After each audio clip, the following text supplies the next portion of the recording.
बालाघाट की ये पावन धरा मैं माँ वैनगंगा का आशीर्वाद लेते हुए, सभी हमारे भगवान महावीर का आशीर्वाद लेते हुए, सभी महापुरुषों का आशीर्वाद लेते हुए आज इस महत्वपूर्ण दिन जो बालाघाट स्टेशन एक नया स्वरूप ले रहा है, इस मौके पे हमारे साथ मंच पे मौजूद बालाघाट सिवनी क्षेत्र की हमारी लोकप्रिय सांसद महोदय, एक बार जोरदार तालियों से हम स्वागत करेंगे हमारी सांसद महोदया का, आदरणीय भारती पारदी जी। साथ ही साथ हमारी बालाघाट हमारी भाभी अनुभव भाभी, हमारी भाभी भारती भाभी, हम सबके वरिष्ठ रमेश चाचा और हमारे बीच में बिलासपुर से चल के आए मनीष अग्रवाल जी, सामने बैठे सभी वरिष्ठ कनिष्ठ, आप सबको सत्कार का अभिनंदन करता हूँ।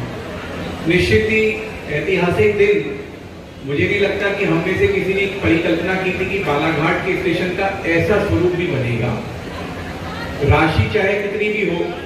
और ये माननीय मोदी जी का विजन है कि पूरे भारत में लगभग 1300 स्टेशनों को चिन्हित किया गया है और अभी तक 180 स्टेशन अमृत भारत स्टेशन के रूप में पूर्ण हो चुके हैं। 2026 के अंत तक लगभग 400 और 2027 के अंत तक 700 स्टेशन अपना स्वरूप बदल चुके होंगे। और ये स्वरूप ऐतिहासिक इसलिए रहेगा क्योंकि लगभग हर स्टेशन ऐसा है जहां पे बनने के बाद से कोई बदलाव नहीं हुआ था। कुछ गिने चुने मेट्रो स्टेशन को माननीय मोदी जी ने पूर्ण किया।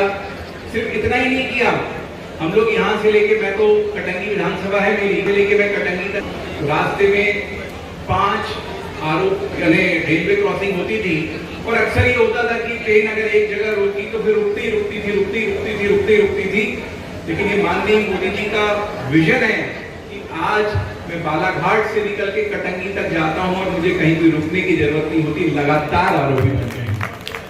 तो ऐसे हमारे माननीय मोदी जी का विजन एक अक्रॉस द इंडिया एक अच्छी कनेक्टिविटी प्रयास प्रदान करने का प्रयास कर रहे हैं। साथ ही साथ मेरा सौभाग्य है कि मध्य प्रदेश में विधायक के नाते मुझे नागपुर मंडल में DRUCC सदस्य बनाया गया है।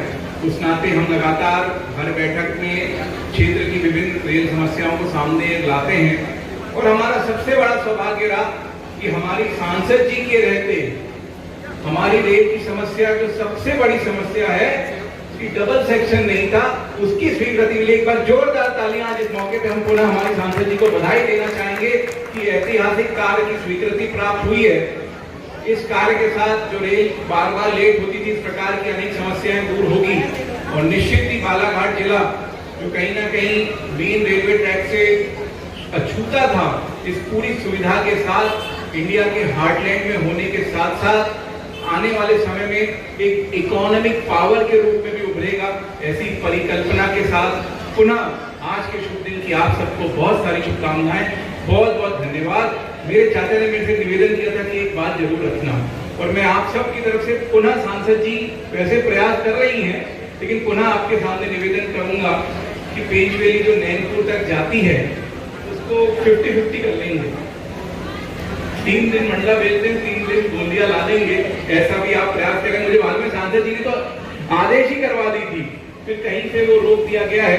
तो पुनः सबकी तरफ से मैं निवेदन करूंगा कि पेंचवेली को हम गोंदिया तक 3 दिन ला दें, मंडला चले जाए 3 दिन, ऐसा कुछ पहले नहीं है। पुनः आप सबका हमको आभार मिला है माननीय मोदी जी और हमारे देश के रेलवे मंत्री अश्विनी वैष्णव जी को धन्यवाद देते हुए मैं समस्त रेल विभाग के अधिकारी कर्मचारी जिन्होंने इस कार्यक्रम को सुसज्जित किया है, आप सबको धन्यवाद करता हूं, आभार करता हूं। बहुत बहुत धन्यवाद। भारत माता की जय। वंदे मातरम।